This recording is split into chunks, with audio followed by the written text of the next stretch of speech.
مولانا جمیل صاحب په سرپرستی کې چې کوم د بناتو د زنانو د نجونو د مدرسې یو ترتیب دی کوچلاک کلی خان احمد جان یقینا دا یو ډیر مبارک مهنت دی یو مبارک عمل دی الله رب العالمین دی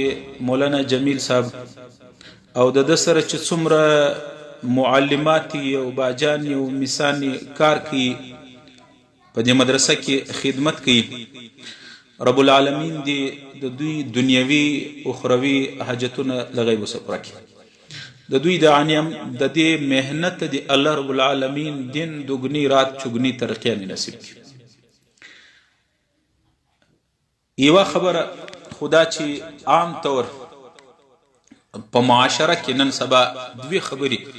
د زنانو متعلق کیږي یو خبره ده د عام انسانانو چې د زنانې په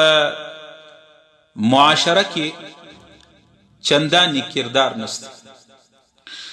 یعنی دا خبره زیاته کیږي چې په دین کې په علم کې په عمل په میدان کې زنانې د نارینه او شات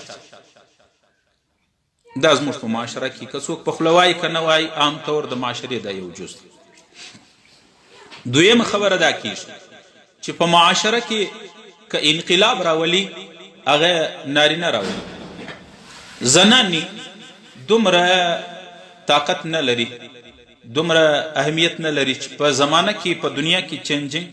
په دنیا کې انقلاب او بدلون راولي دا دواړې خبرې دین اسلام رد کوي ریجکټ کوي او درېمه خبره ده عام طور دا خبره ډیره کیږي چې عام معاشره یا زه داسې وایم چې یورپ غیر مسلمینو زنانو ته ډیر عزت ورکړي اسلام هغه عزت نه دی ورکړي دا درې سره خبرې غلطي اوله خبره خدا چې زنانې په علم کې په عمل کې او په کردار کې د زنانو ډیر غټ کردار دی الله رب العالمین زنانو ته ډیر غټ بلند بالا مقام ورکړي زه د نجونو مدرسه کې سبق وایم نو یو ورځ ما د انبیا علیهم السلام او د نارینه او د دې متعلق ذکر وکي زنانو ذکر علی نبی علیہ السلام النساء حبائل الشیطان دا د شیطان رسی دی په دې باندې اغزما شاګردانو نجونو راته ویل چې مفتی صاحب نو دا موږ خو ډیر بدبخت یو موږ ډیر کم نصیب یو مال نه بچیه تاسو خوش نصیب یې نو یو خبره خدا چې په معاشره کې د زنانو ډیر غټ کردار دا خبره چې څوک کوي چې زنانې کردار نه لري یا زنانې مقام نه لري دا خبره غلطه او دا خبر دی نه چې اوس موږ په معاشره کې کیږي د رسول الله صلی الله علیه وسلم په زمانه کې هم د رسول الله صلی الله علیه وسلم په زمانه کې یو زنانه رااله رسول الله صلی الله علیه وسلم ته وایي یا رسول الله غالبا حضرت اسماء رضی الله عنها دا خبر یو د نکته په غور سره واوریدل یو زنانه رااله رسول الله صلی الله علیه وسلم ته وایي یا رسول الله زه زنانو راستولې او ته ورسه د رسول الله سپشتنه وکړه زه نورو ښځو او زنانو راستولې د رسول الله سپشتنه وکړه او رسول الله ته ووایه چې یا رسول الله دا موږ زنانې خو ډېر بدنصیبه او کم نصیبه یو هغه ولې موږ د نارینهو څه کم یو نارینه جمعې لمانځله ځي موږ نه ځو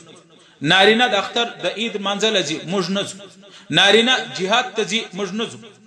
زیاتره نارینه تبلیغ ته ځي اگر چې الحمدلله اوس د زنانو په پرده د تبلیغ هم تنظیم شته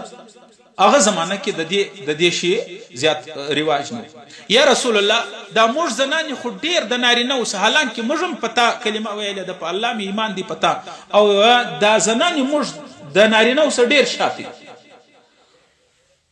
نارینه زموږ سره ډیر مخته دي پیغمبر علیه الصلاۃ والسلام صحابه باندې مخ راوړل بیا ورته ویل ولداسې بهترین تپوس به یو چا کړی لکه دې زنانې چې کړی او رسول الله حضرت اسماء رضی الله عنها ته ویل ول اسماء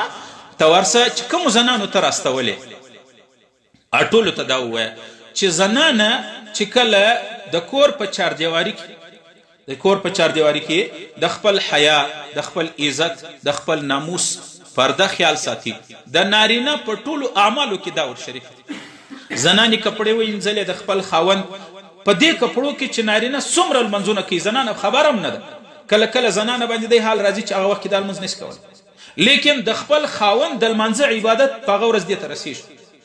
لمونځ یې 5 وخته لمونځ خاوند کړی دی، اجر و ثواب یې لکه څومره چې نارینه ته رسېږي دې ته رسېږي. صدقه خاوند کوي د دې حساب پکښې ده، اعمال تلاوت خاوند کوي د دې حساب پکښې ده. رسول الله و دې زنانې ته وویله ولته ورسه چې کومو زنانو ته راستولې هغه ته مو ووایه چې زنانه چې په کور کې د خپل خاوند د خپل بچانو د خپل عزت او د ناموس خیال ساتي زندگی تېروي، زنانه د خپل خاوند د نارینهو سره په ټولو اعمالو کې شریکه.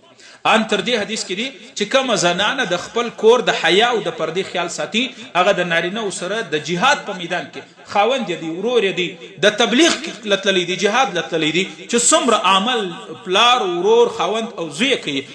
دغه خور کور والا لور دا ټول پکې شریکان د زنانې شریکان. دویمه خبره دا چې زنانې په معاشره کې حیثیت نه لري. الله رب العالمین چې زنانو ته کم مقام ورکړی دی نو هغه تاسې وایي د ټولو انبیا علیهم السلام پرورش زنانې کړی. د آدم علیه السلام څخه علاوه چې څومره انبیا علیهم السلام د دنیا ته الله راستولی دي، عیسی علیه السلام، موسی علیه السلام، شعیب علیه السلام، ابراهیم علیه السلام، یوسف علیه السلام، یعقوب علیه السلام، عیسی علیه السلام، موسی علیه السلام، ان تر دې چې د تمام انبیاء او سردار محمد رسول الله صلی الله علیه وسلم هم د یو زنانې څخه پیدا دی، د یو زنانې په خېټه کې بچی راغلی دی، د زنانې څخه پیدا دی او یو زنانې ورته په خپل خوله کې د رسول الله په خوله کې خپلې شیدې ورکړي. د دې څه بلند بالا مقام چیرې کېدی شي؟ که چیرې زنانه نه وای، که زنانه الله نه وای د دنیا ته راستولی نو نن به د انبیاءو سلسله شاید نه وه،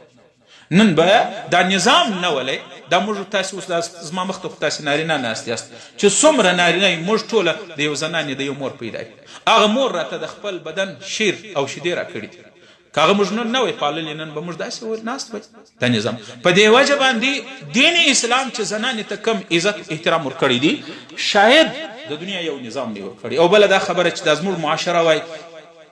اسلام و زنانې ته عزت نه دی ورکړی، اسلام و زنانې ته مقام نه دی ورکړی. دین اسلام چې څومره عزت و احترام زنانې ته ورکړی دی یو مذهب نه دی ورکړی، یو مذهب هم نه دی ورکړی. دا اوس اسرائیل چې کوم دی یهود د اسرائیلو په مذهب کې دا دي، د دې یهودیانو په مذهب کې چې زنانې لاغه مخصوص ایام راسي بیا به د کور څخه لرې د معاشرې قابله به نه بلله وبایسته لکه یو حیوان او جانور دا به لرې تړلی. دومره هغه دین اسلام هغه زنانې ته تاسې نه وینئ. د یورپ معاشره وګورئ، زموږ معاشره وګورئ، زموږ په معاشره کې چې زنانه ود سوې نه لور د یو چا پلار پابند دی، مشر ورور پابند دی، هارو مرو ضرور خامخا به ځې بازار له مزدوري به کوې، خپلې خور خپلې لور له به نفقه راوړې، اختر و په عید کې به د دې د کپړو انتظام کوې، جوړ ناجوړه سو د علاج معالجې انتظام به کوې. د یورپ معاشره وګوره ته هلته چې لور څنګه د 14-19 کاله سو بیا د پلار سره د دې واسطه نشته، زوی د ځوان سو بیا د پلار سره دغه واسطه نشته. دین اسلام رسول الله صلی الله علیه وسلم د دې څخه مقام اندازه فارس کړ. نبی علیه الصلاۃ والسلام یو وار صحابو ته دا ګوتې داسې پورته کړي. رسول الله ول د چا چې دوی لونی او د دې دواړو لونو صحیح اسلامی تربیت وکي بیا دا پیغلی سی بیا واده کې هغه اسما نبی علیه السلام دا ګوتې دی ونیز ما سره په جنت کې دا تر دوی لونی. یو صحابي ول یا رسول الله کده چا درې لونی وي نبی علیه السلام الاغم چې تربیت وکي زما سره د په جنت کې پر زامونه نه پیغمبر علیه السلام. او دویمه خبره ده زموږ پښتانه تاسې ناراضه نسی، زموږ پښتانه چې لور پیدا سي بیا سر دې کوژ نیولې ولی ولور الک مبارک ته لور پیدا سوی ده بس مشهور د ځان ته زوی چې پیدا سي نو ټکان کی تماته وای په دې روی زمين کې د ټولو افضل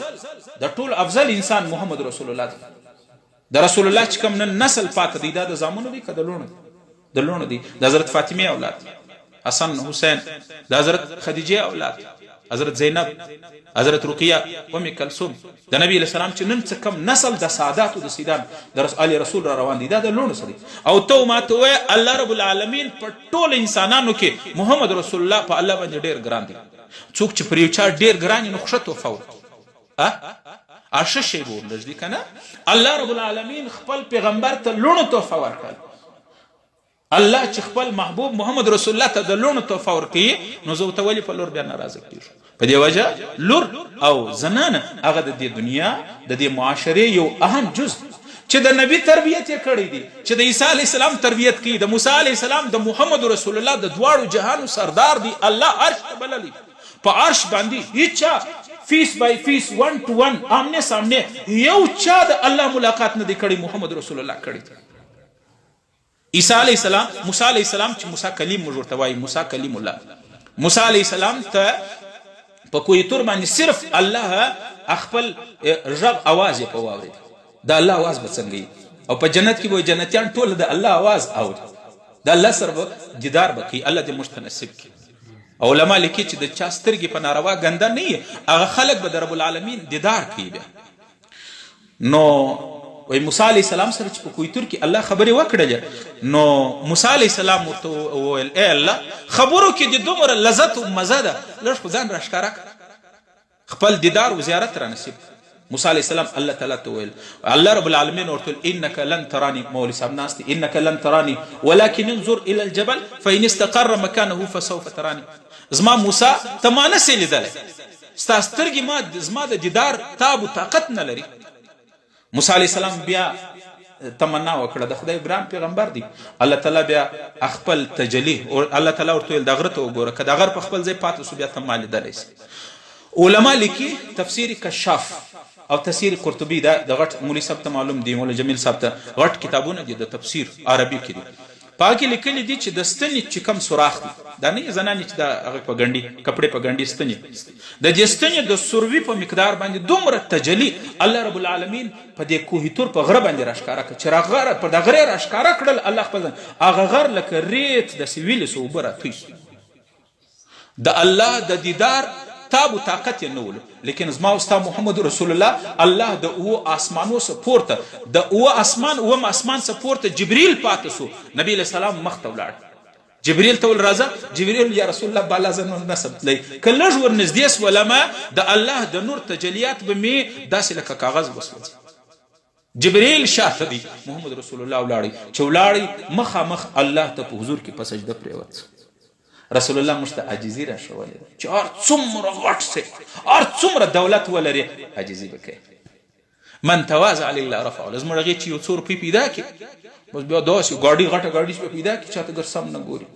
اذانانو کې چې چا سره سونه او دغه ډېر راسي او بیا دومره فخر کوي. الله بندګانو دا د فخر شی نه دی،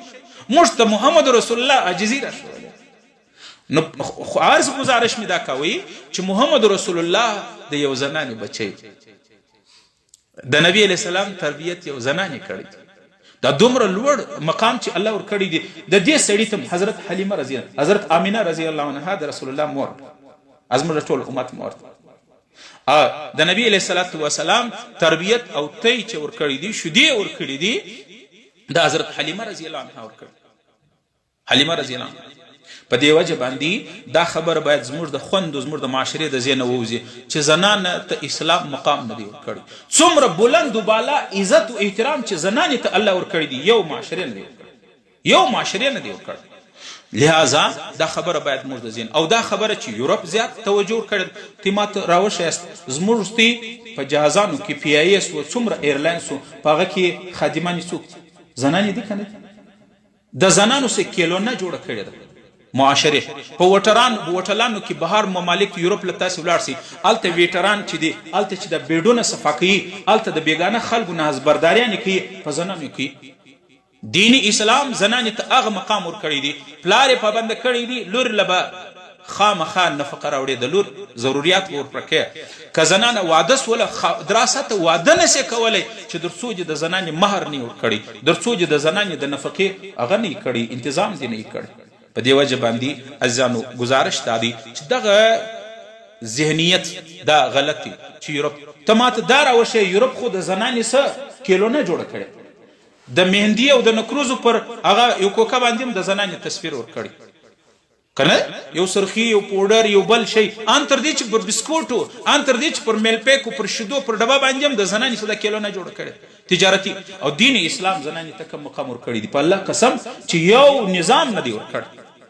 نو یو دا خبره چې زنانه عزت نه لري، احترام نه لري، زنانه دین اسلام کې الله رب العالمین زنانې ته ډېر بلند مقام ورکړي. دویم دا چې زنانه علم نه لري، علم نشي کولی. زموږ ډېر خلک سکول، کالج، یونیورسټي، دین او زنانې ته چې کم استعداد الله ورکړي دي په ډېرو کم هغه کسته. زه د نجونو ته سبق وایم، ما سره د مشکات نجونې وې، د هغه پرچې مې یوه پرچې مې د نجلۍ د راواخیستله، استادانو ته مې ښکاره کړله، مالدا وایي دا څنګه پرچې ده، مالدا نجلۍ کړې. حیران شو. الله رب العالمین چې زنانو کې کم استعداد یې دی هغه په ډېرو نارینهو کې نشته. زه خپل حیران شوم، ما چې کومې خبرې ورته کړې وې د مشکات په تحقیق ټولې A to Z ټولې لیکلي. الله رب العالمین زنانو ته د دې هغه ورکړي. دویم دا چې زنانه په دین کې کمه ده، زنانه په دین کې زنانه نه ده کم. زنانو کې داسې زنانې راغلي د دین اسلام کې چې برای راست الله ورته سلام راستولی، الله رب العالمین سلام استولی دي. حضرت خدیجه رضی الله عنها دا حدیث الفاظ مې لیکلي چې غلط نسم. عن ابي هريره رضی الله عنه قال اتى جبريل النبي صلى الله عليه وسلم. یوار جبريل علیه السلام نبی علیه السلام لرالی فقال يا رسول الله، بیا ورته اے الله پیغمبر، هذه خدیجه، دا خدیجه ده، قد اتت ومعها اناء فيه ادام وطعام. خدیجه را روانه ده، نبی علیه السلام ته جبريل امین فرشته د اسمان ورته و د دې په لاس کې ولوشي د برتن دی، په کې سالن او ډوډۍ د تاله راوړي. یا رسول الله چې دا راسي الله سلام ور باندې وایي، زما د جبريل سلام کوي. خو دا خبرې چې زنانې ته الله مقام نه دی ورکړی. او بیا څه ورته ویل، وبشرها ببیت فی الجنه من قصب، د یاقوت او د موتیانو د ملغلرو جوړ یو محل خوش خبري مدیه ته ورکړه زنانې ته. حضرت عایشه رضی الله عنها باره کې راځي، هغه وی نبی علیه الصلاة والسلام یو رالی ما ته ویل یا عایش، دا د ناز نوم. نبی علیه السلام ته یا عایش هذا جبریل، دا جبریل دی یقرئک السلام، تا ته سلامونه وایي. حضرت عائشہ ورته وایي وعلیک وعلیه السلام یا رسول الله ورحمت الله. حضرت عائشہ وایي هو یرا ما لا ارى، نبی علیہ السلام جبریل لیدی ما نه لیدی. یو صحابي او دا خبرې چې زنانې په علم او په دین کې پیلاو کې نس کوله، په حدیثو د رسول الله صلی الله علیه وسلم کې 3 صحابه زیات رکل کړي، ابو هريره رضی الله عنه، او دویم نمبر کې حضرت عائشہ 6275 احادیث حضرت عائشہ د رسول الله نقل کړي. او دومره فقيه عالمه زنانه ولا حضرت عائشہ. حضرت ابو موسی اشعری رضی الله عنه په خپل ډېر فقيه او غټ صحابي، ډېر غټ مفتي و د صحابو په زمانه کې. وایي موږ ته چې به مشکل رال یو مسله به نه وره معلومه، نو موږ به د حضرت عائشہ کور ته رال پر دې خواته بیا مې ورته ویل چونکې د نبي بیبیګانې زموږ د ټول امت من دي مور ده. وی پر دې خواته ویل اما جی، اما عائشہ، اما جی دا مسله کې صحابه په مشکل کې دي، تا سره علم څه دی دې باره کې د مسله را جواب راکړه. حضرت عائشہ به هغه جواب ورکړي چې صحابه به حق کې حیران شي، څومره علم چې حضرت عائشہ ته الله تعالی ورکړي. په دې وجه باندې یو دا خبره چې زنانې ته علم، عمل، کردار د نسته، دا غلط خبره. دویمه خبره چې په معاشره کې زنانه انقلاب نشي راوستلی. زه وایم چې څومره انقلاب زنانه راولي شاید بل څوک به نه راولي. خو شرط دا دی چې زنانه د دین سره خبر وي. که چیرې د زنانې جذبات، د زنانې ارادې هغه د دین وي، دا زنانه دومره سختدله انسانان، دومره چې هغه د کفر په لار روان وي او اسلام ته رااړي. لیکن که د زنانې صحیح تربیت نه وسوي، د زنانې که صحیح تربیت وسو، دا د معاشرې دپاره، د هدایت دپاره، د جنت دپاره بس. او که د زنانې صحیح اسلامي تربیت نه وسوي، که صحیح تربیت سوي، د دې زنانې اولادونه به امام بخاري جوړي. او که د زنانې صحیح تربیت نه وسو، دینی تعلیم نه وسو، الله جزای خیر ورکړي مولانا جمیل صاحب سره او دته مدرسه عائشه صدیقه د دې بنیاد یې شي په دې کلی او په دې علاقې کې، او د سره چې کوم باجانې کار کوي، الله رب العالمین دې د دوی د دنیا او د آخرت تمام حاجتونه د غیب سپره کړي. ما خبره دا کوله چې زنانه چې کله صحیح تربیت حاصل کی، د دې بچان به امام بخاری غوندي عالمان جوړی شي. او که زنانې د خپل اولاد صحیح تربیت نه وکړي، د دې بچان به د وخت مشهور شرابیان، د وخت شرابیان، کبابیان او ډاکوګان به جوړی شي. هغه څنګه؟ امام بخاری رحمت الله علیه نوم تی اوریدلی، موږ ټول اوریدل. امام بخاری رحمت الله علیه د یو کتاب لیکلی دی الصحیح البخاری. زموږ د الکوان چې فارغه کیږي د علم کورس چې پوره کړي د سکول هغې چې پوره کړي پی ایچ ډي کوي که نه، پی ایچ ډي او اف ای او اف اس یو ام فل دا چې وکړي آخري ډګري چې ور میلاویږي. زموږ د علم د دین اسلامیاتو د ټولو علوم آخري کتاب دی بخاري شریف. دا بخاري چې ووایي الکان چې ووایي بیا علما کرام دستربندي ورکوي او نجونې چې عالمات سي چې عالمه جوړیږي هغه په بخاري باندې جوړیږي. آخري کتاب آخري ډګري بخاري او بخاري د امام بخاري د رسول الله هغه حدیث چې ټول صحیح. امام بخاري و ما چې به کم حدیث نقل کی بیا به مې خوب ولیدي رسول الله صلی الله علیه وسلم ته به مې په خوب کې حدیث و یا رسول الله دا ستا حدیث ما غلط نه نقل کړی چې رسول الله به تایید وکړي ما به هغه په بخاري شریف کې ولیکي. علما لیکي د قرآن کریم وروسته د ټولو څخه بهترین کتاب چې دی هغه اصح الکتب بعد کتاب الله القرآن الکریم صحیح البخاري بخاري شریف. د امام بخاري رحمت الله علیه واقعه څنګه؟ امام بخاری رحمت الله علیه دوه ورونو احمد ابن اسماعیل البخاری، محمد ابن اسماعیل بخاری. د دوی په کوچنیوالي چې وزو کېدل پلار یې مړ سو. د امام بخاری یتیم سو، مور یې کونډه سول. نو د مور په زړه کې دا اراده راغلې وه چې زه به په خپل بچي باندې د رسول الله حدیث حفظ کوم یادوم. ما درته ویله زنانه چې یو شي ته اراده وکړي، زنانه چې د یو شي عزم وکړي چې دا ښکار به زه کوم، بیا د دنیا یو طاقت یې نشي لرې کولی. هغه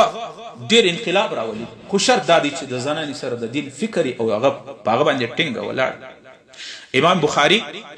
مور دا وویله چې زه به په خپل بچي باندې د رسول الله احادیث یادوم، حافظ الحدیث به جوړوم. نو امام بخاري چې د 11 کالو سو مور علماو د هغه بخارا د سمرقند بخارا د افغانستان څخه اخواته رشیا چې ورته وایي روسیه د روس چې کوم آزاد ریاستونه دي دلته بخارا. نو امام بخاري مور په دې د کور ګزاره و هغه په یو رقم باندې مزدوري کوله د دې خپلو بچیانو باره کې دغه وکړي چې زه به په خپل بچي باندې علم او حدیث حفظ یادوم. د وخت چې کوم هغه ځای علما او په هغه باندې امام بخاري باندې حدیث ووایي د الله کړولو د الله فیصلې وې. یو دم چې امام بخاري څه سبق و علم ووایي په سترګو ړوند شو، بینایي ختمه شول. او دا مور یې ډېره پریشانه و چې زما په دواړو زامنو کې د محمد دا ډېر ذهینه ولو او الله رب العالمین دا څنګه امتحان سو چې زما بچي نظر کار پرې شو، سترګې یې ړندې شوې. نو مور یې ډېر زړل، ډېر زیاته زړه یې کوله ډېر. یو شپه د شپې په نیمه شپه مور راپورته سوله او بیا تهجد وکړل، بیا د الله په حضور کې وزړل، ډېره فریاد یې وکړي ولی الله ما یو بچی ستا د رسول الله د احادیثو حفظ لپاره وقف کړی و هغه دې په سترګو راړوند کړي. نو چې ډېره وزړل د ډېر زړه په هغه مسله باندې ویده سول. خوب راغلی په خوب کې ویني حضرت ابراهیم علیه السلام. ابراهیم علیه السلام ورته ویل خورکۍ ولې دې وزړه؟ ولی د الله رسول په دې مې زړه وکړله چې ما اراده کړې وه زه به یو بچی و په هغه باندې به زه د رسول الله احادیث یادوم، هغه بچی مې الله ړوند کړي په یو امتحان کې ولوېدم. و ابراهیم علیه السلام ورته ویله خوشخبري در کوم ته چې سهار راپورته کېږې ستا د بچي نظر به سم. و ابراهیم علیه السلام مور چې راپورته سوله د امام بخاري رحمت الله علیه چې بچی راپورته کړي بچي نظر کار کوي، بچي یې لیدل نو خوشحاله سول. د حضرت امام بخاري مور د خپل دوه بچیان احمد او محمد دا دواړه او یو ورور د ځان سره روان کی حج له ولاړ. او تاسو ته معلومه ده د کومه ځاسه رشیا د روس چې یو څوک ډیره فاصله ده در سعودي پورې چې مدینه منورې له ولاړې هلته دعا وکړه د رسول الله په روضې باندې ولی الله دا یو زوی مې ستا د دین دپاره وقف کړی دی چې دا د قرآن د دین حافظ. و امام بخاري 14 کاله عمر ته رسېدی قرآن کریم مې حافظ په 14 کاله په شپږ میاشتې کې امام بخاري رحمت الله علیه ټول قرآن یاد کړ. دومره ذهینه الله تعالی ذهن ورکړ. نو کله چې ولاړل په رسول الله صلی الله علیه وسلم مدینه منوره باندې فارغ سورالو په مکه مکرمه باندې طواف وکي، اخري د حج بعد حج طواف ودا چې وکي اخري طواف. نو بیا د مور دروسه د خپل زوی لا په دې نه د خبر کړ چې موږ راغلي د دې لپاره. نو امام بخاري مور راله حتیم شریف د بیت الله د دروازې سره ودرېدل او ښه دعا وکړه. بیا د بعد دعا زوی راوغوښتي ول بچي راس امام بخاري رحمه الله ته ول بچي ما دا اراده کړې ده چې زه په تا باندې د الله د دین او د الله د رسول احادیث یاد کړم او تا ته معلومه ده چې د احادیث او د دین مرکز چې دی هغه مکه او مدینه ده هغه زمانه کې دلته د رسول الله د احادیث خزانه دلته خپل وطن کې چې څونه علم متاوکی زه غواړم چې ته دلته خو بچی ته کوشنی هم د 14 کالو د 14 کالو ته کم عمر هم به تجربه هم او زه چې تاسو جدا کېږم د جدایم زور ته غواړم زما په یاد دی ما په پېښور کې سبق وای نو چې کله مې د مور سره رخصت اخستې ما به مور ته نو کتلې ا د مور اوښکې مې نس ولیدل نو زه به یو کال ولاړم بیا به په دبل کال په روزه کې راغلم د روزې د 20 بار هغه زمانه کې د موبایلانو دا شی نو امام بخاری رحمت الله علیه مور د خپل بچي و بچي ته ول بچي زه تا د لې پرېږدم زه ورور او استاد او بل ورور او زما استمامه مرزو او تا د لې پرېږدم او دې مم فکر منم چې پردی وطن ناوله د زیدی ناوله د علاقه ده دلته به ته څنګه د چا ناوله د خلکو سره گزاره څنګه کوي ته د هغه رشیا د روس د آزاد ریاست دغه ځای سره غلی او دلته سعودي عرب دی د عرب دی ته به دوی سره گزاره څنګه وکړي امام بخاری جواب واوري چې کله د مور اعظم وي تربیت صحیح وي اولاد به دا رقم و امام بخاری خپل مور ته ویل مور کوي ته بیغمه اوسه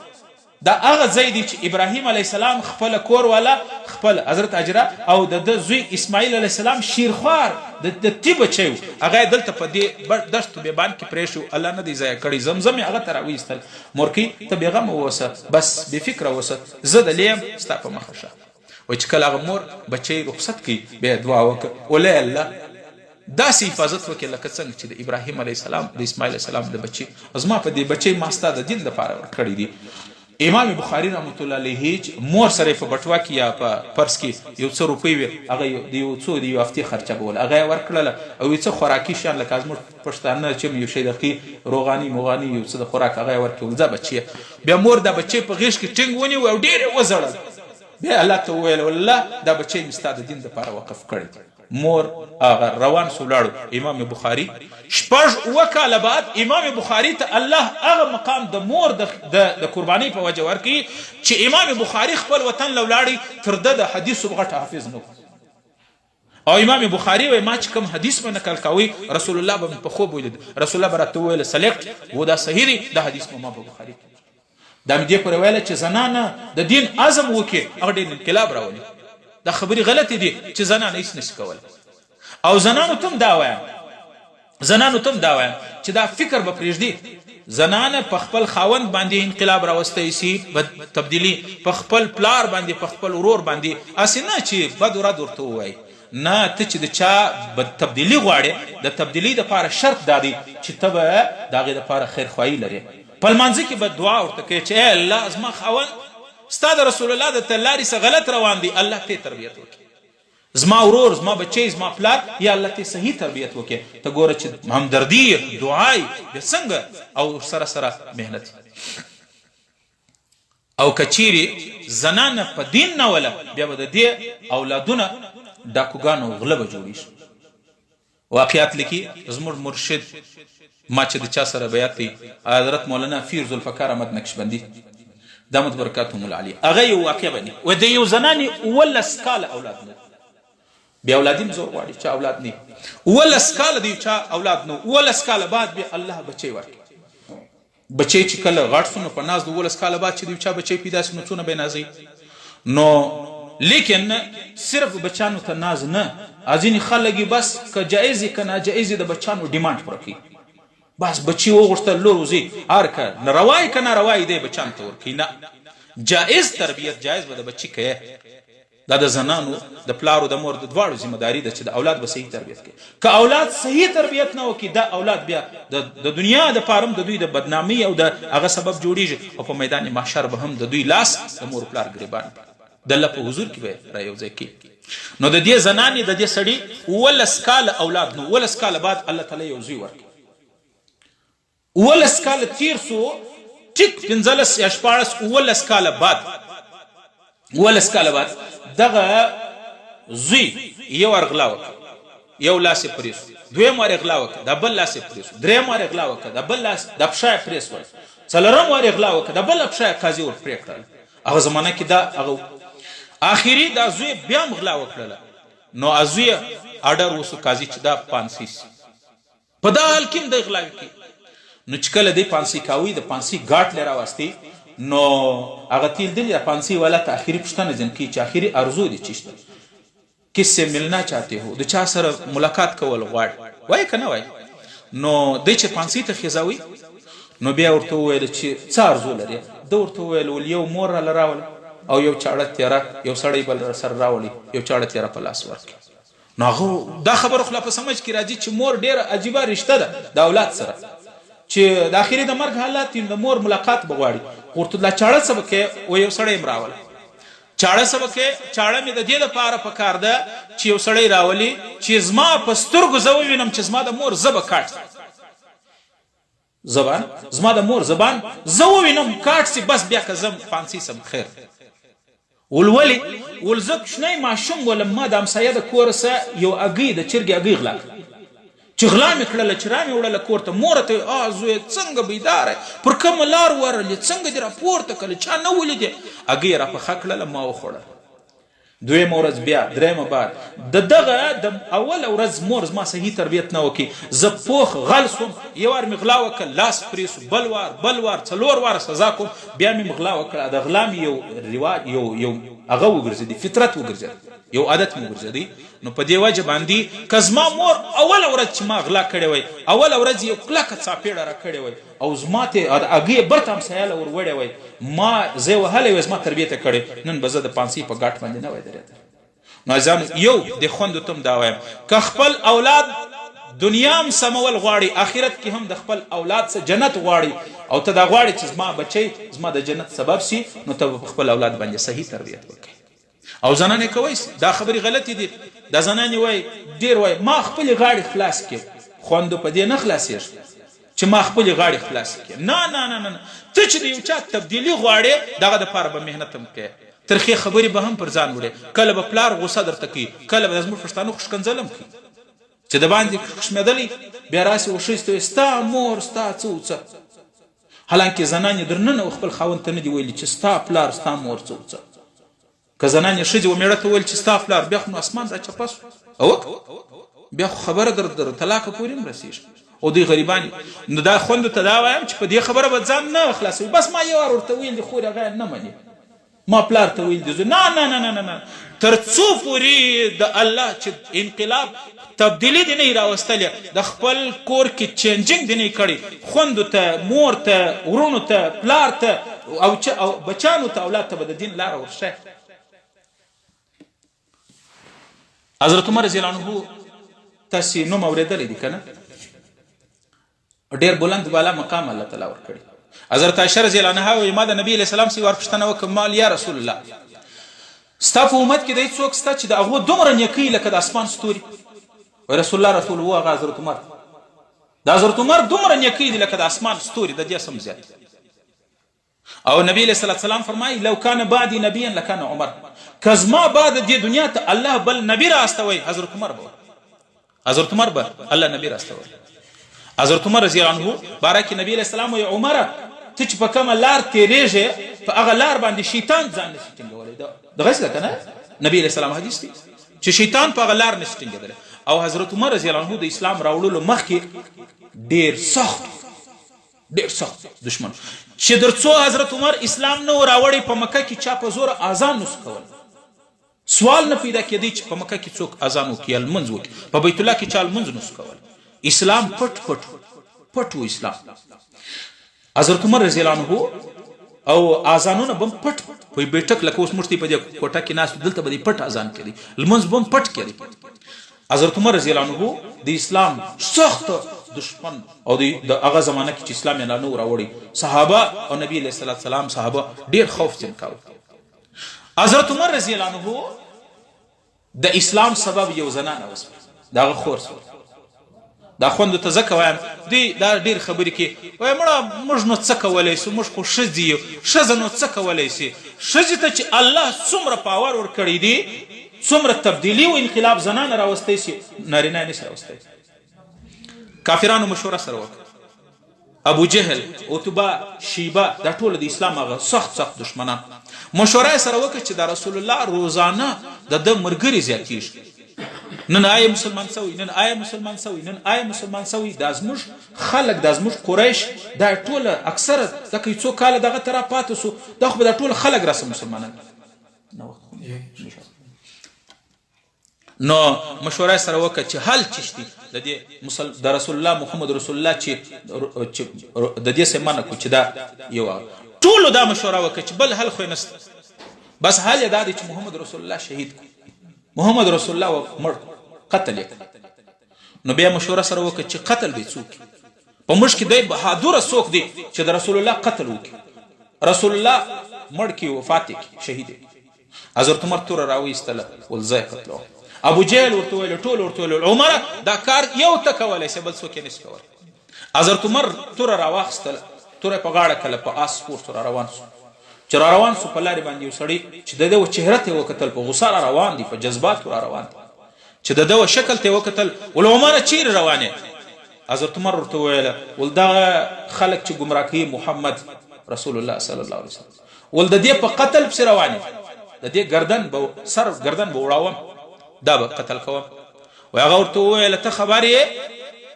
د خپل کور حال یار واخ یا رسول الله مشورو. ها هغه ورته وویل ول د نبي علیه السلام قوم قبیل دی، د هغه څه به ته څه چم کوې؟ د ورته ول دی معلومیږي لکه ته هم چې مسلمان سوی، بېدینه سوی، ته هم په دې پیغمبر دا چې ځان ته پیغمبر و رسول وایي تا په دې هم کلمه ویلې، توره یې ور اوکښله ول اول به ستا کار در وکړه. هغه ورته ول ما یار مشورو ته ورسه د خپل کور حال واخله، ستا په کور کې اسلام راغلی، ستا خور مسلمانه سوې ده، ستا خور مسلمانه سوې ده، ستا خور فاطمه، د حضرت عمر خور نوم فاطمه، ستا خور فاطمه مسلمانه سوې ده، د کوم نبي په قتل پسې چې ته روان یې په هغو ستا خور کلمه ویلې ده، اول ورسه خپل اخښی دې مسلمان سوی دي، خور دې مسلمانه سوې ده. حضرت عمر چې دا خبره واورېده زه د هغه په قتل پسې روان یم، زما خور کلمه پر ویلې، فورا یې هغه سړی پرېښوی په جذباتو کې رالی د خپل اخښي کور ته، خپلې خور کور ته کړپ کړپ دروازه یې ور وټکوله، ټک ټک ټک ټک دروازه یې په دومره زور ور وټکوله چې اخښي او کور والا د چې دروازه ور وټکوله اول یې غوږ ونیوی، چې غوږ یې ونیوی ښځې او سړي دواړو قرآن سره وایي، د ده خور او د ده اخښي دواړو قرآن تلاوت کوي، قرآن یې وایي. نو چې دا یې واورېدل چې دا خو رښتیا یقینا نورې جذبات راپورته سو چې دا خو رښتیا مسلمانان سوي، هغه دی د قرآن اواز د کوره راځي. نو دروازه یې دومره ټک ټک په زوره ور وټکوله، دومره په زوره چې هغه اخښي و خور ته معلوم سو چې والله عمر په جذبه دا ټکول د ده را روان دي. خور یې راله د دروازو چولې ورته وایي که چیش ورته وایي، دغه چې دی ورته وکتل عمر سترګې سرې دي، په دروازه کې ولاړ دی او توره یې په لاس کې ده. په منډه خور راله وایي خپل خاوند ته وایي پټ سه یو ځای خپل خاوند پټ کړي چې داسې نه وي چې راننوځي فورا مې دا سړی شهید نه کړي، د دې ګردن وړاو نه کړي. نو هغه د قرآن کریم چې کومې تختې وې په هغه زمانه کې تختې وې هغه لیکلي وې ګتې و تختې هغه یو ځای پټې چې دی نه د دا بې عزتي او بې احترامي ونه کړي. نو چې عمر ته دروازه ور خلاصه کړه هغه چې پټ سو اخښې دروازه چې ور خلاصه کړه، حضرت عمر اول د خپله خور دومره سخته څاپېړه ووله چې د هغه د مخ څه وینې رالي. بیا ورته ویل ول بدبختي ته مسلمانه سوې، ته هم کلمه ویلې ده. ویا خور یې ورته وویله ول عمره که چیرې دا رسول پر حق وي او د دې کلمه سوچه وي نو بیا زه ولې نه مسلمانېږم؟ بله څاپېړه یې وویل، دغه مخ وینې رالي. چې ویې ولله ما درته ویله مال زنانه چې عزم وکړي دا ډېرې ښځې وایي ما ورته ویلي دي ما خپلې غاړې خلاص کړي دي، خوره نور نو زما څه په وس پرته زنانه چې کوم انقلاب راولي والله العظیم که ډېر نارینه راوستلی شي. د حضرت عمر خور چې کله دا وهل وخوړل او د مخ څه وینې هم را روانې شوې، زموږ هغې چې دوې ښکنځلې ورته وکړي بیا ښځه خاموشه شي غږ نه کړي، بس خور یې هغه دی بې عزته کوم دی ښکنځلې راته وکړو زه ولاکه بیا ورته ووایم نه نه نه نه نه زنانه چې عزم وکړي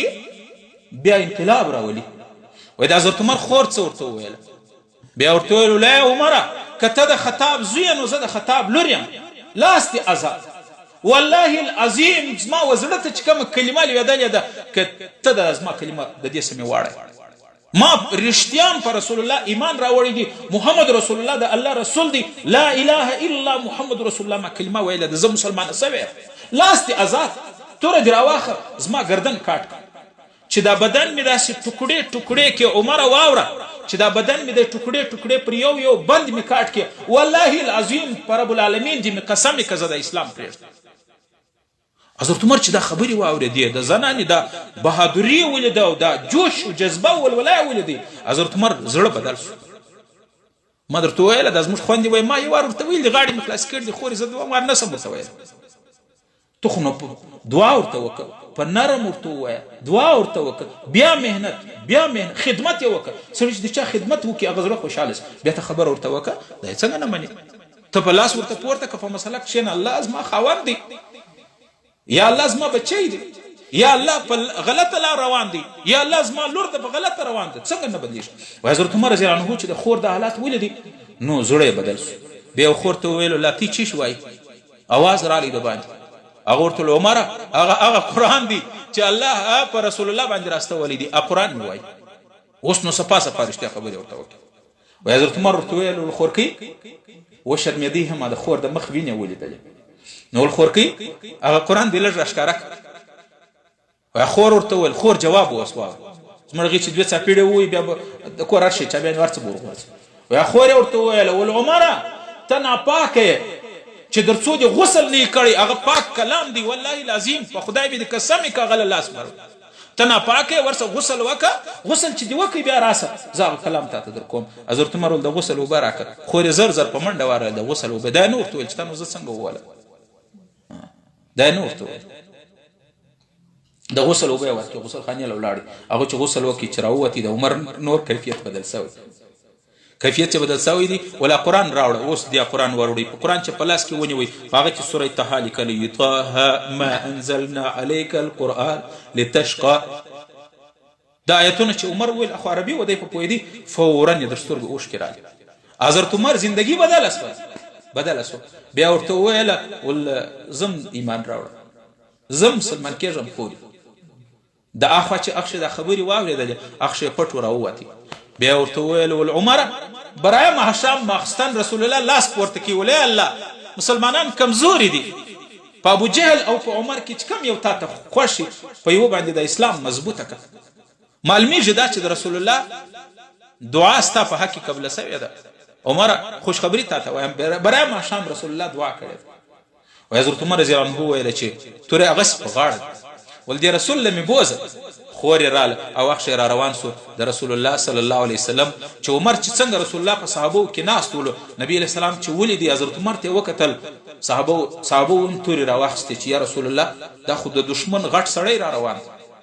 نو تورې نبی علیه السلام ول کښېنې صبر وکړي ما ته دی معلومیږي چې دا سړی د دشمنۍ په اراده نه دی را روان د ده دا رفتار دی معلومیږي چې دی متاثره دی معلومیږي چې دا د محبت علامت دی. و حضرت عمر چې رالی اتوره په مځکه وغورځوله د رسول الله په پښو کې پرېږده او بیا ویل لا اله الا الله محمد رسول الله. را روان د رسول الله په قتل پسې دی خور یې ورته دین دعوت ورکړي خور یې ورته ټینګه سوله خور یې ورته عزم و اراده وکړي را روان د رسول الله په قتل پسې دی د خور په دعوت باندې رالی د رسول الله په قدمو کې پرېوتی مسلمان شو. چې په کومه ورځ حضرت عمر ایمان راوړي په هغه ورځ اعلان وکړي په کافرانو کې ودرېدي ول که څوک خپلې مندې بورول غواړي نن دې راسي محمد رسول الله به په مکه مکرمه کې په زور اذان کوي په هغه ورځ باندې په مکه کې علی الاعلان جماعت المند شروع سو. کافران حیران سو چې دا خو موږ د پیغمبر په قتل پسې استولی دی ولاړې ګرڅه ایمان ورباندې راوړي. نو عزیزانو خوندو تی ته وایم چې یو زنانه چې څومره انقلاب راوستلی سي شاید ډېر نارینه نه راولي. و حضرت عمر به د خپلې خور ملاقات له راتلی کور له چې به رالی د خور لاس به یې مچاوئ سر به یې مچاوئ ول خورکۍ ما چې هغه څاپېړې تا ته در کړي دي زه په ځان نه وم پوه ما به معاف کړې. وی خور ورته ویل چې تا کله ته بدل سوې ما هغه وخت تا ته معافي کړې. و حضرت عمر به بیا خور ته ویله چې خورکۍ زما په ټولو اعمالو ستا د محنت نتیجه ده. ما درته ویل رسول الله ته حضرت عایشه وایي ما پوښتنه ځینې وکړه یا رسول الله ستا په امت کې د چا دومره نیک عملونه ستا لکه د اسمان ستوري. نبي علیه السلام د عمر دومره نیکۍ دي لکه د اسمان ستوري. او عمر د اسلام سبب څوک جوړ شو؟ یو زنانه جوړ شو یو خور یې جوړه شو صحیح سو وای حضرت عمر به خپلې خور ته ویله ول خورکۍ د عمر په ټوله نیکۍ کې ته ور شریکه د خورکۍ او هر وخت به د خور خدمت له راتلی. نو یو گزارش زموږ د دې خوند په خدمت کې داری چې دا خبره دې نه کوي چې دا ذهنیت هم غلط دی چې زنانه هیڅ نشي کولی. زنانه چې څومره انقلاب په معاشره کې راولي شاید څوک نه راولي. الله تعالی دې مولانا جمیل صاحب ته جزای خیر او د دې چې کوم باجانې دي جزای خیر ورکړي. هغه د اردو مقوله ده وای مرد کو پڑھایا جس نے مرد کو پڑھایا اس نے فرد کو پڑھایا جس نے عورت کو پڑھایا اس نے خاندان کو فیملی کو پڑھایا پورے خاندان پورے عالم کو پڑھایا. تو نو په دې وجه باندې او زنانې چې کله په دین باندې ټینګ سي الله رب العالمین په دنیا کې د دې احترام د دې صله ورکړي. حضرت آسیه دا د فرعون زنانه و. فرعون خو موږ اورېدل څومره د خدایي دعوا یې کړې و فرعون چې کله د واده کوي نو د په بادشاهي کې د ټوله د مصر بادشاه فرعون هغه زنانه چې د ټولو څخه خاندان او د ټولو څخه خوبصورته زنانه د هغې سره یې واده وکړي. حضرت آسیه آیت آسیه په ایمان باندې چې فرعون خبر سو چې دی پر موسی علیه السلام کلمه ویله مسلمانه سوې نو فرعون رالی اول د خپل کور ولا سمجاو کو. آسیه رضی الله عنها حضرت آسیه ته ول آسیه ما ته ډیر په ناز باندې ته د فرعون د بادشاه کور ولا زنانه لہذا دا پر موسی پیغمبر چې د کلمه ویله دا پرېښته. هغه ورته وویله چې د موسی دین زما زړه ته لوېدلی دی زه د الله سره رابطه نسم کټولی. زنانه چې مضبوطه سي او عزم وکړي الله رب العالمین په دې دنیا هم وسیله ورکړي. خلاصه دا چې فرعون دا خپله بیبي هر څو سمجاو که هغه د اسلام نه اوښتل. هغه ورته ما اسلام راوړ نو یې ویې وهله ویې ډبوله ان تر دې چې د هغې د الله سې ورمات کړي دا پښې دا پنډې ورمات کړي. زموږ هغې چې لاس د چا دا ورمات کړي زوم زنانه بیا لاس نه چې د هغې یو څو هغه ووایي بیا د فرعون چې ویې ولله بیا د اډونه ورمات کړل نو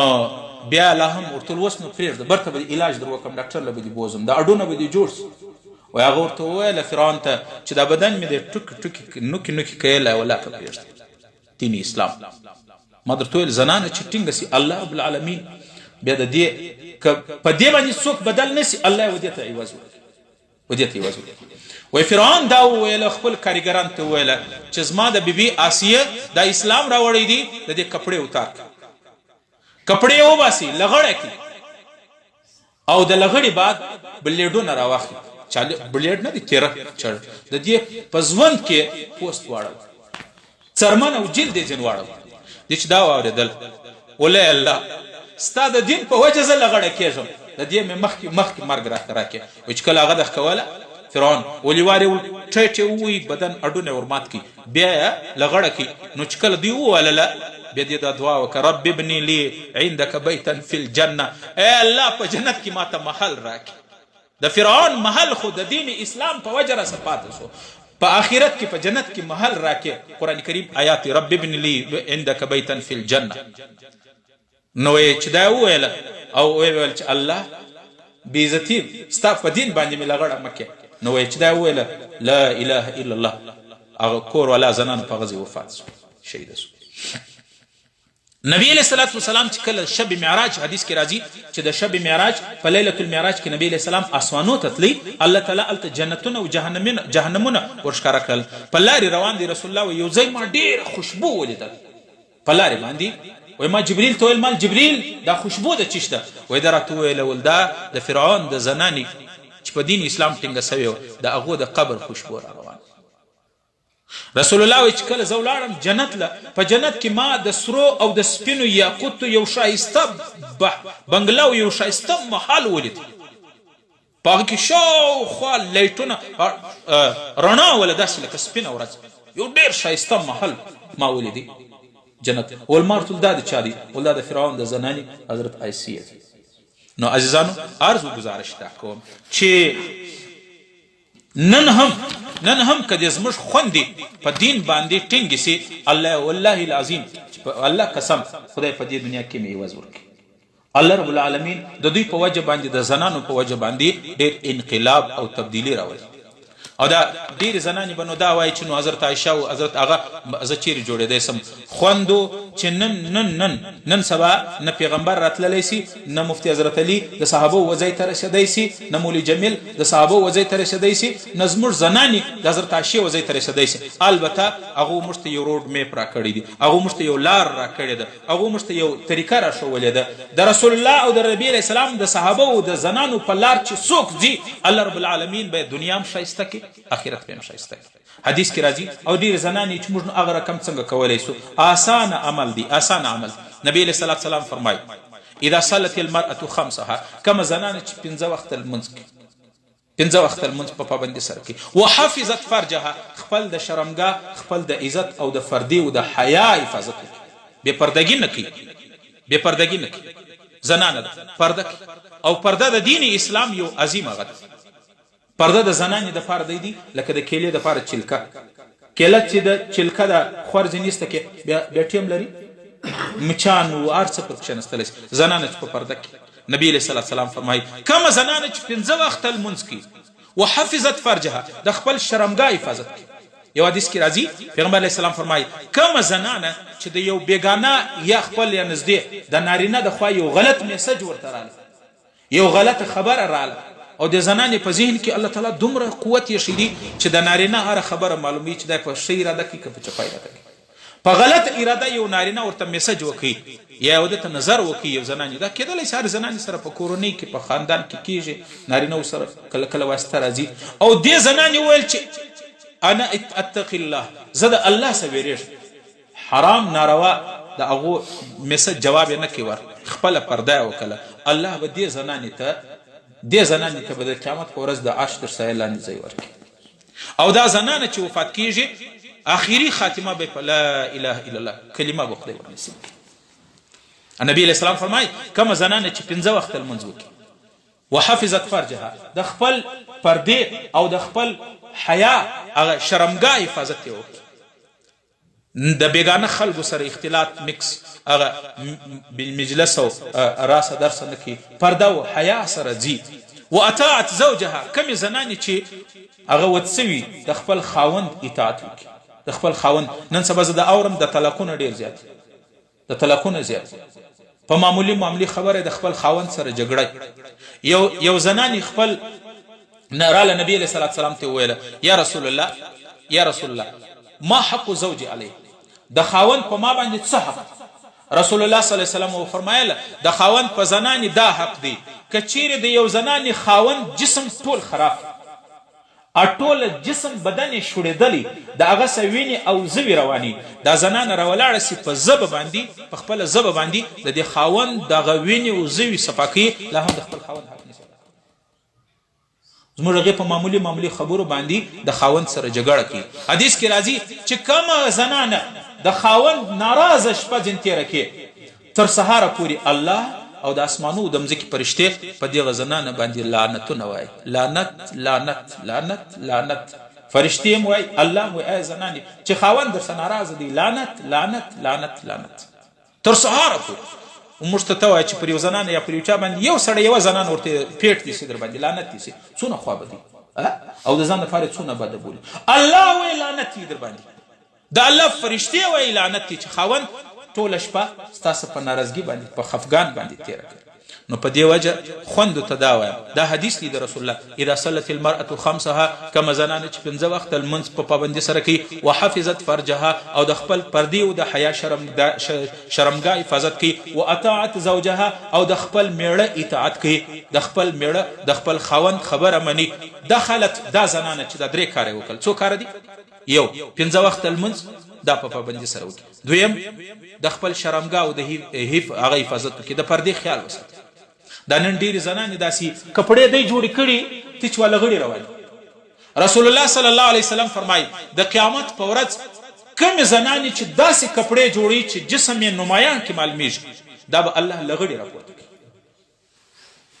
الله به نظر نه ورته کوي. رسول الله وی کله چې زه معراج له ولاړم الله جنت او جهنم راښکاره کوي. ځینې زنانې مې ولیدې چې فرشتو یې د اور په کینچي باندې د غوښې د جسم کټولې. مالدا ولې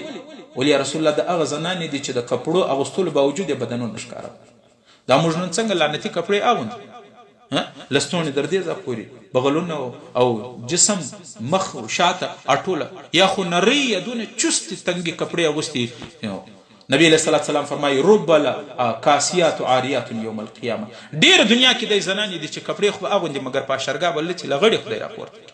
هغه وجه دا ده چې کپړې سمې نه اغوندي. نو خوندو څه دا ګزارش دی چې په اسلام کې ډېر مزه ده، په اسلام کې ډېر لذت دی، په اسلام کې ډېر عزت دی، په اسلام کې ډېر خوند دی. د الله رسول فرمایي کومه زنانه چې 3 کاره وکړي، دا 3 کاره چې وکړي نبی علیه السلام فرمایي کوم 3 کارونه دي؟ یو دا چې 5 وخته لمونځ په جماعت کې په پابندي سره کوي، یو او دویم دا چې د خپل شرمګاه حفاظت کوي، د پردې خیال ساتي، پاکې ټوله رالو لباس یې هم سمي، پرده یې هم سمي. او درېیمه زنانه د خپل خاوند چې ود سوي د خپل خاوند اطاعت کوي، په معمولي خبرو د خاوند سره کردار کشي نه کوي، جګړې نه کوي، فسادات نه جوړوي، د خپل خاوند خبره مني. نبی علیه الصلاة والسلام فرمایي دا زنانه چې دا 3 خویې پکې شوي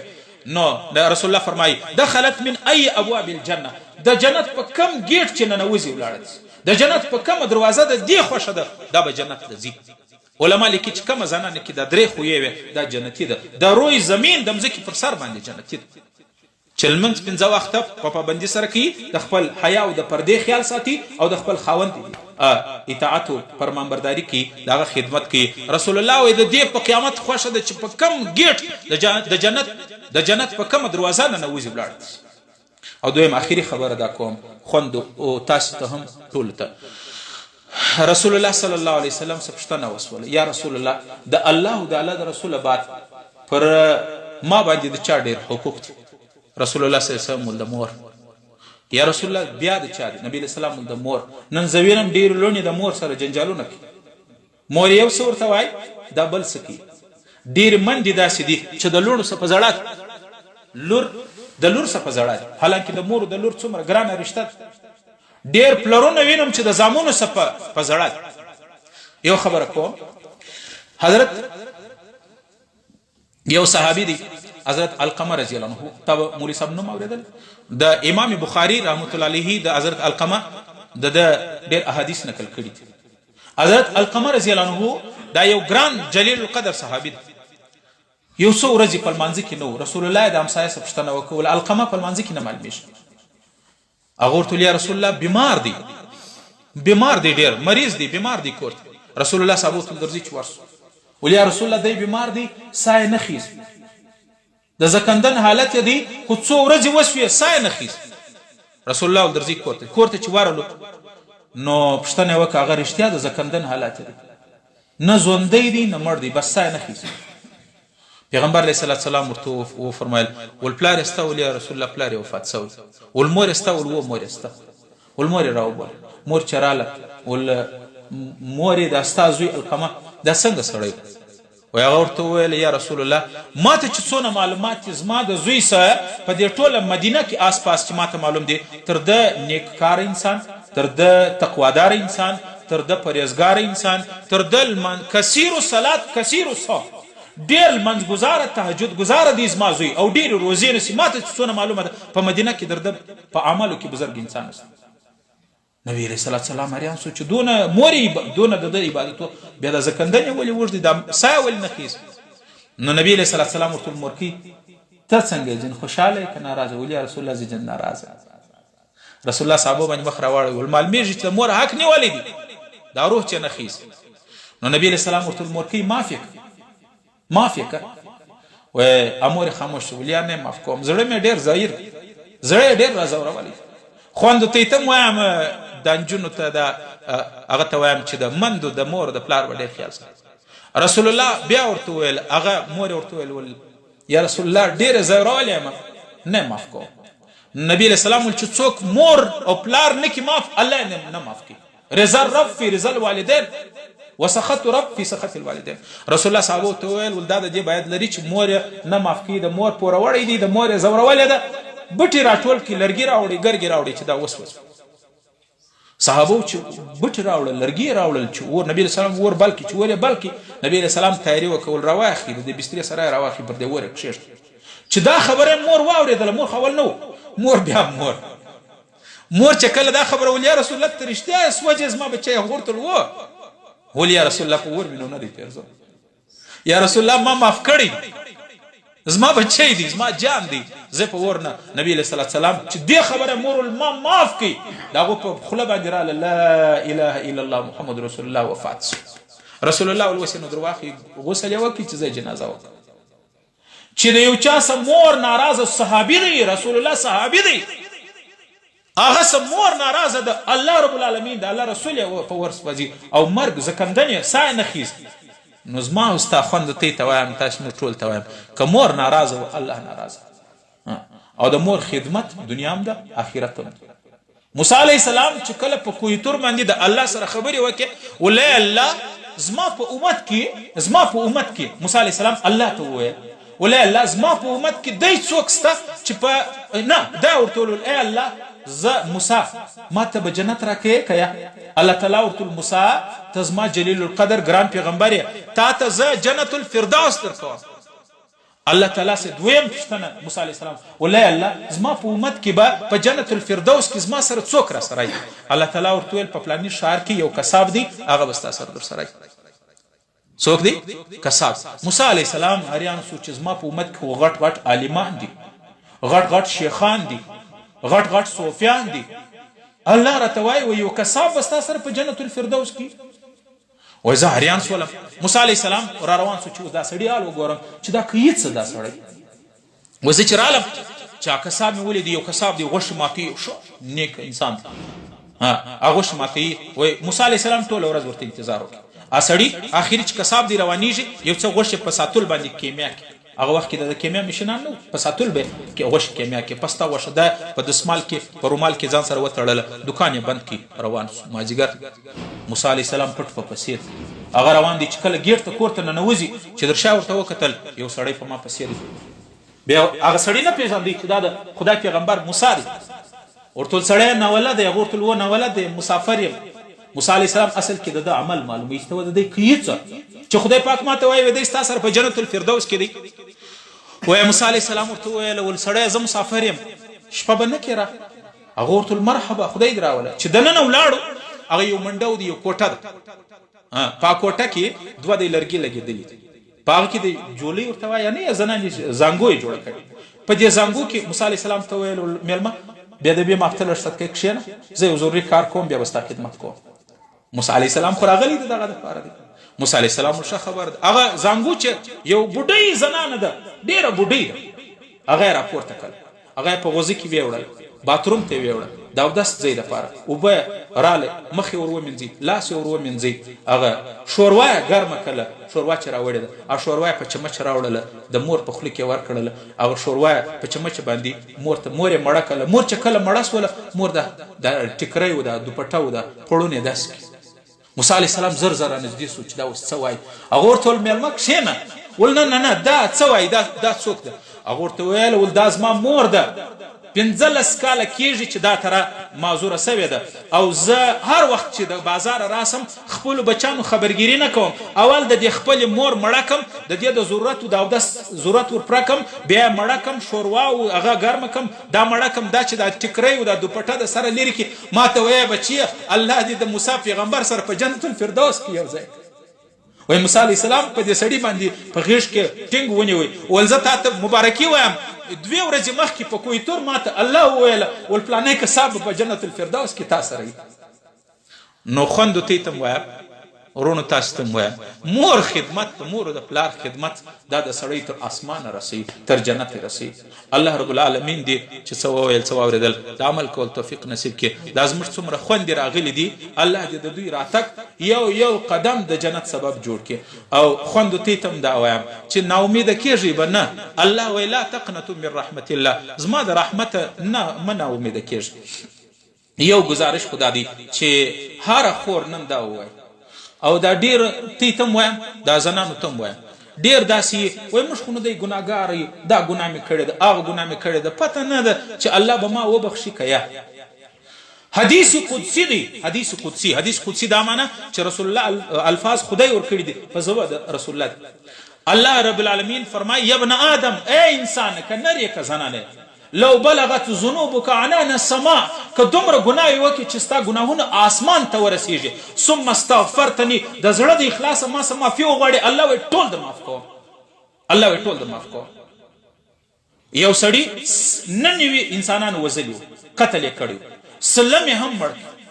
100 انسانانو قاتل دي لیکن په زړه کې جذبه ده د الله حضور ته توبه وباسي توبې دپاره را روان دي الله د دې ټولو 100 قتلو ټول معاف کړي نو خوندو تی ته وایم او ورونو تاسو ته وایم نن به د خپل ګناه توبه هر وخت به الله په حضور کې توبه وباسي الله رب العالمین داسې انتظار کوي لکه د یو چا بچی چې 10 کاله و بعد را رواني مور پلار څونه ورته انتظار کوي الله زما او ستا و توبې ته دومره انتظار کوي او الله یې معاف کوي الله وایي د زړه د اخلاصه توبه وباسه ټول در معاف کوم دونه ګناه دې کوي چې اسمان ته رسیږي در دې غرو پورته الله وایي دا ټول در معاف کوم نو په دې وجه خوند دوی ته وایم نن د الله په حضور کې په خپلو ګناهو باندې د زړه د اخلاصه پښیمانه سو بس الله د نن بعد مې تا سره کول دی وعده ده بس تکو او د نن څه عزم وکړي چې زه به خپل اولاد خپل بچان خپل کور خپل هغه به چینجوم بدلوم اول به ځان بدلوم بیا به په خپل خاندان کې تبدیلی راولم کنه الله رب العالمین چې څه ویل واورېدل په دې باندې عمل کول توفیق نصیب کړي الله زموږ دا څومره خوندې راغلي دي په دې نیت راغلي دي چې زه په خپل د الله سره صلح وکړم زه خپل الله دین زده کړم او رسول الله صلی الله علیه وسلم فرمایي دا کومې خوندې چې د کور راځي دلته راځي په یو قدم باندې یو ګناه معاف کیږي او یو نیکی لیکل کیږي یوه درجه په جنت کې بلندیږي نبی علیه الصلاة والسلام فرمایي چې کم څوک د علم د طلب دپاره ووتي د الله پاکیزه فرشتې هغه په پښو لاندې وزر غوړي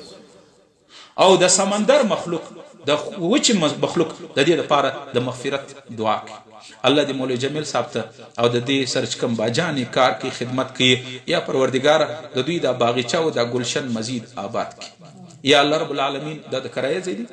الله رب العالمین دې دوی ته د خپل د مدرسې یو بهترینه ټکانه ورکړي الله رب العالمین دې موږ او د نارینه او ټولو انسانانو ته توفیق ورکړي چې په مدرسه باندې خرڅ کړي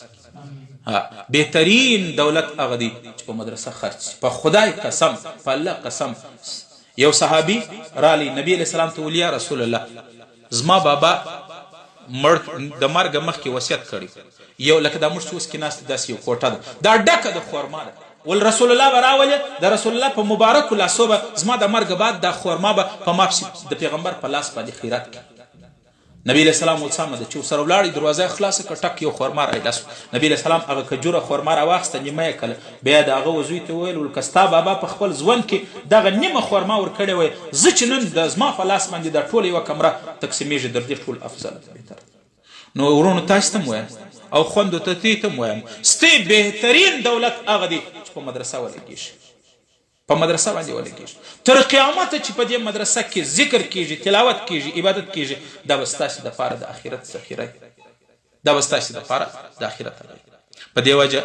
موږ ته چې الله دولت راکړی دی سرمایه راکړې ده دا اوس موږ د ماجد دپاره شمسیان یو بیټریان راوړل ما درته ویل زنانه چې د یو شي عزم وکړي هغه بیا ډېر انقلاب راولي یو زنان ډېر غریبان خلک دي دا موږ شمسیان 1.5 لک روپۍ خرچه راتلله نو ما د جمعې په لمانځه کې اعلان وکړ یو زنان ډېر غریبان خلک دي هغه رالی خاوند یې ماته ویل مفتي صاحب زما د زنانې سره د هغه یوه د سونې ګوتمۍ ول دا یې راکړه ول دا ورسه زم ګوره څو ور زندګي دا به په ماجد کې ولګې هغه مې خرڅه کړه 50,000 روپۍ ما ورته ویل مال دا د دې سرمایه ده دا د دې سرمایه ده په میدان محشر به الله د دې حساب په دې وجه عزیزانو عرض و گزارش دا دی الله رب العالمین چې څنګه دولت را کړی دی خپل کورونه جوړو د دینی مدرسه زما او ستا د دین ضرورت زما او ستا ضرورت نو په دې وجه باندې کوشش وکړو دعا وکړو مهنت وکړو چې الله رب العالمین دې مدرسې ته صحیح وجود ورکړي الله رب العالمین دې د دې مدرسې ضرورت ورکړي یا پروردګاره دوی مهنت کړی دي پروردګاره ته زموږ دولت موږ د مسلمانانو په داسې ولګوې چې په میدان محشر او په قبر کې ته عوض راکړي یا الله موږ ټولو ته چې څه مې واورېدل څه مې ویل په دې باندې عمل کول توفیق نصیب کړي واخر دعوانا ان الحمد لله